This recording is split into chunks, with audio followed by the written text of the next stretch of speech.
Miguel Almaguer, NBC News.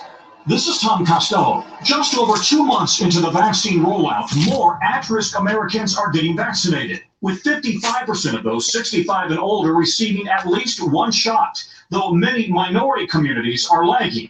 In Maryland, where African Americans represent 31% of the population, only 16% of those who've been vaccinated are Black. The problem is not hesitancy at the moment. The problem is access. Now, mobile vaccination units are seeking out the underserved. Our hope is really to focus on the areas that have been hardest hit and to protect our most vulnerable residents. All 3 vaccines offer critical protection against severe infection, hospitalization, and death. But the mayor of Detroit turned down 6,200 J&J doses, saying they had enough this week to vaccinate those with appointments. Moderna and Pfizer are the best. And I am going to do everything I can to make sure the residents of the city of Detroit get the best. But after talking to the White House, the mayor today said he will add the J&J vaccine to the COVID fight. We've got to get away from this issue of comparing one with the other, except to say that we have a highly efficacious. They're about to talk about the stimulus check. Vaccines. Also tonight, the CDC says it is still working on new guidelines for people who are fully vaccinated. Some 28 million so far. What's up, y'all? Welcome Traveling in. and restaurant dining should be okay, but experts urge mask wearing until more people are vaccinated. It's a good show of solidarity. After this, make sure y'all visit change.org and vote.org to make a difference in your city and state.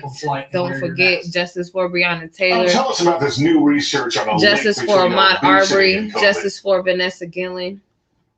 Yeah, Justice for Elijah McClain. Obese are up to 10 times more likely to die from COVID. So all the more reason, say researchers and doctors, for those people to get vaccinated as quickly as possible, Lester. All right, Tom Costello, thanks. We want to remind folks, make a plan so you'll be ready when it's your turn. Our state-by-state guide will help you navigate when and where you're able to receive your vaccination. Visit planyourvaccine.com for more. A better than expected jobs report today as the Senate prepares to pass that $1.9 trillion COVID relief bill. Employers added 379,000 jobs last month, and the unemployment rate dipped slightly to 6.2%. Still, President Biden says millions need more help from Congress. Peter Alexander is following it. Peter, they're still hashing out details. That's right, Lester. Tonight, Senate Democrats are debating a last-minute change to that COVID relief bill that would keep unemployment benefits at $300 a week instead of raising them to $400, but would also extend them through September. As for those direct payments, most of them $1,400, they will go to individuals making up to $80,000 and couples making up to $160,000. That's fewer Americans than got the checks before. Not in there that $15 minimum wage increase. Republicans oppose the nearly $2 trillion package, arguing most of it does not directly address the pandemic. And Democrats say they could pass the bill as early as tomorrow. Lester? All right, Peter Alexander at the White House. Thank you. New outrage this evening involving the police in Rochester, New York. A second pepper spraying incident, this one involving a suspect as her 3-year-old child was by her side. Ron Allen has more, and we want to warn you the images are disturbing. Well, now I gotta look. Rochester police confronting a woman holding her 3-year-old daughter, accusing her of shoplifting from a local store. The video from police body cameras. They didn't show me. The woman insisted she didn't take anything. The woman tries to flee. Police chase her and wrestle her to the ground, her child screaming. At one point, an officer sprays the woman's eyes with pepper spray as they cuff her and take away her child.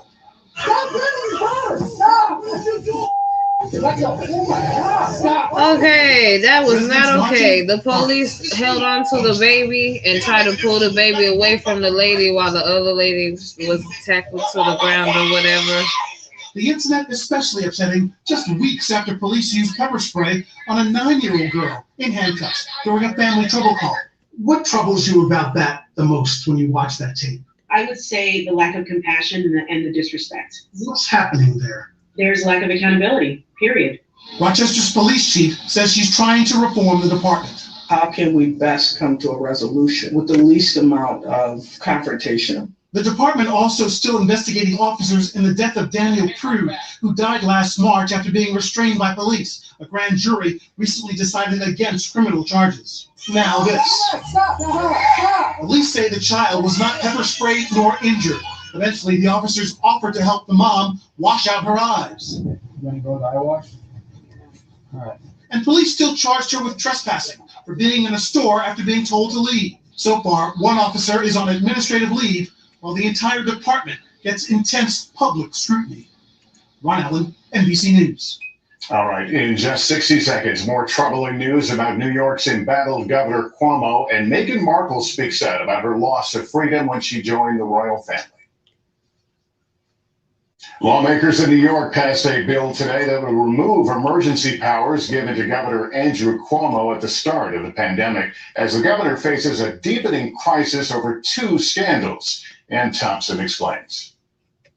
New York state legislators losing patience with Governor Andrew Cuomo. The governor's been exposed as a very different person than we thought he was. The state Senate voting to repeal his emergency pandemic powers as the dual scandals threatening Cuomo grow.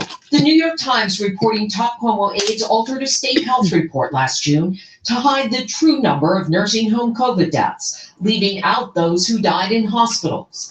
At the same time, Cuomo was considering penning a book about his widely praised leadership. I am now thinking about writing a book about what we went through. Which he did. A senior Cuomo advisor says no one altered the data. The hospital data was omitted because the state health department couldn't confirm it had been adequately verified, and it didn't change the conclusion of the report. The second blow to Cuomo, the words of Charlotte Bennett, a former executive assistant, one of three women accusing him of sexual harassment.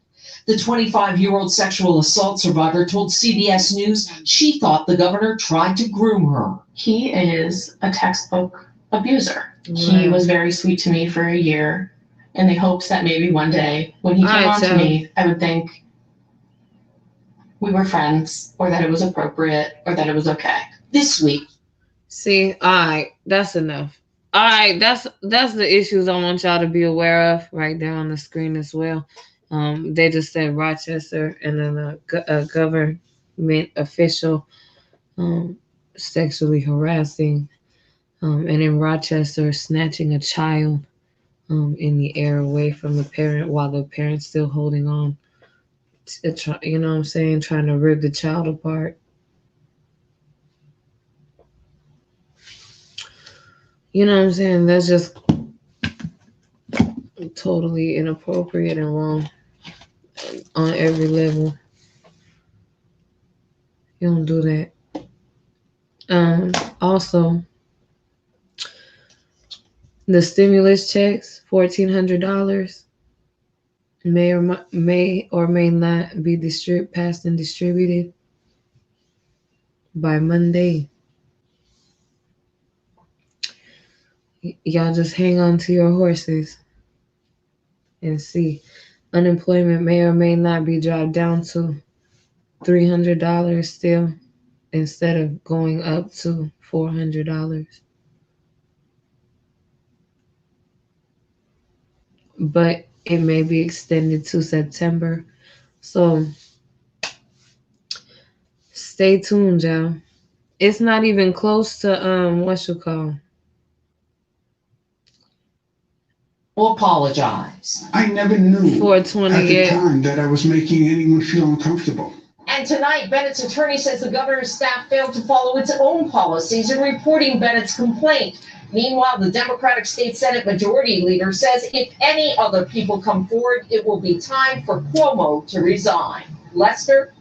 Ann Thompson tonight, thank you. Now the mounting problem at the southern border. The Biden administration, facing a potential record surge in unaccompanied migrant children, is considering sending some to a military base. Here's Jacob Soboroff.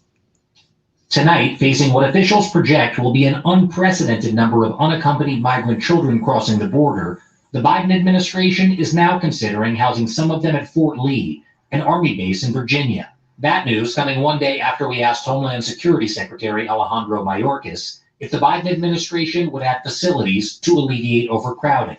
Are you advocating that HHS should open more temporary influx shelters? We are building the capacity that we need to in order to address the needs of the children and to address the public health imperative for the American people. Just this week, officials briefed President Biden that 117,000 unaccompanied migrant children could cross the southern border this year, far surpassing the previous record. Mayorkas calls the current situation a challenge, while Republicans say it's a crisis caused by President Biden reversing Trump administration border policy. And some Democrats have criticized the facilities where the children are being held. Health and Human Services tells us finding that additional shelter capacity is, quote, critical, but there's no word yet if Fort Lee will be used. Lester? Jacob Soboroff in California, thank you. Scary moments in Florida, the roof of a middle school partially collapsing. Students and staff had to evacuate. Fire officials say 13 people had various injuries related to dehydration, stress, and headaches. Pope Francis is on. All right, that's not okay either. All right, y'all. I just want to come on here and get y'all the news. We've been on here long enough. That's a lot of terrible news. So please be aware, social distance, do what you can, where you can, when you can. And as always, you're beautiful. Your soul is beautiful. Your energy is positive. You're important to me, your community, your family, and your friends. And I love y'all. Thank y'all for being here. Have a wonderful night. All of that. Thank y'all. Make sure you follow Fancy